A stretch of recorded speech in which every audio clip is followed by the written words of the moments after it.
Yes, football fans, welcome to another edition of High School Lowdown, the Vicksburg Post football preview show. Alongside Corey Gunkel, I'm Ernest Boker, and we got playoff action to talk about this week. Woohoo!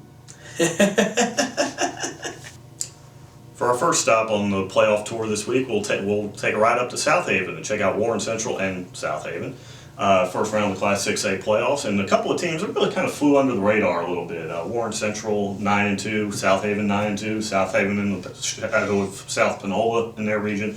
Warren Central with the two losses of Starkville and Clinton a little overshadowed there. So a couple of teams with a lot to prove this week. Yeah, this is a really underrated matchup, and I think it's going to be a telling matchup. Whoever wins this game has a great shot of making a deep run in the playoffs, especially as that underrated team that nobody's really talking about. And I know we talked a little bit earlier about this off air, but South Haven's only loss in Mississippi is to South Panola. Right. So, I mean, this is a good team and good offense and a team that's really going to challenge Warren Central defensively. Right. And, yeah, you look at Warren Central, their two losses are to a couple of top five teams, right. Starkville and Clinton. So when you take South Panola, Starkville, Clinton, Warren Central, South Haven, Grenada's lurking. They got, I think they're 8-3 or 8-4. You got a decent Northwest ranking team. The North half is absolutely loaded. There's nobody with the exception of maybe Northwest ranking. Not trying to dog them with any of our Northwest ranking followers or following here. But the going up to South Panola is always a tall order. Oh, yeah. But pretty much any of those 8 teams, it seems like, has a chance to win this thing, or at least bring an upset. Every single one. I mean, the North is absolutely loaded, like you said. I mean, this is going to be a region that if you win, you earned it, and you battled, and you did what you were supposed to do, right. Because going through Warren Central, potentially having to go through South Haven, then Starkville, and then potentially South Panola just to get to the state championship, it's almost unreal. Right. And then at the end of all of that, maybe Brandon or Oak Grove, right. One of those teams waiting for you. So whoever comes out of the North, if they win this state championship, they will, like you said, they will have definitely earned it. Absolutely, and it'll be a tough task this weekend going up to South Haven in the cold, but I think Warren Central's up for it, especially with a defense that's given up 90 points all year. Right, and you have a defense and a decent running game. That's how you win weather games. Yeah, that's how you win weather games, and that's how you win almost period at this level. So it's going to be a really, really interesting matchup. Right, should be enjoyable.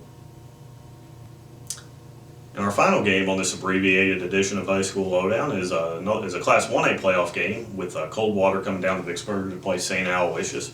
And kind of a flip-flop from where St. Al was last year. Last year they were a number 4 seed in Coldwater's position going up to Coffeyville and sprang an upset. So St. Al really very wary of that this week. They're not taking Coldwater lightly at all, even though they should. St. Al seems to be the favorite. Yeah, absolutely not. Coach P.J. Smith-Hardy, he always preaches that any team can beat any other team on any given day. So his guys are going to be ready, and Coldwater's a team that won 4 of 5 of their last games to get into the playoffs. So they're hot right now, but St. Al might be the hottest team in 1A football, especially with DeMichael Harris, who is just unbelievably fun to watch. Yeah. And St. Al, we talked about Warren Central and South Haven flying under the radar. People really kind of sleeping on St. Al, even though they're 10-1, they won their region. Seem to be at worst the second best team in the North at this point. Yeah. But Coffeyville has been so darn good. I don't think they gave up a point in their region against their region opponents this year.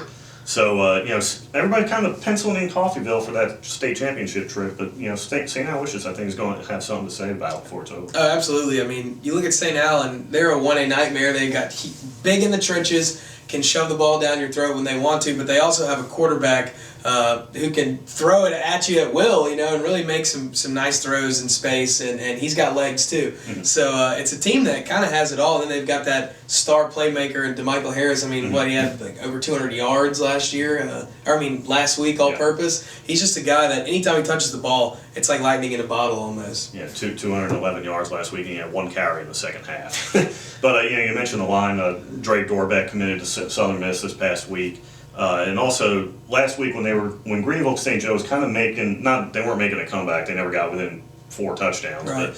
But when St. Al was trying to really just kind of put the game away, run off some clock, it wasn't DeMichael Harris that they brought back in. It wasn't Connor Smith, the quarterback. It was the line. They brought in their starting line to just blow people off the ball, run down the field, burn the last 4 or 5 minutes off. And that really says a lot about their line, that's who they bring in, not the star playmaker. Right. I mean, the line is kind of the engine to everything. I mean, it's what makes Michael Harris go. It opens up the holes, and they have a huge one.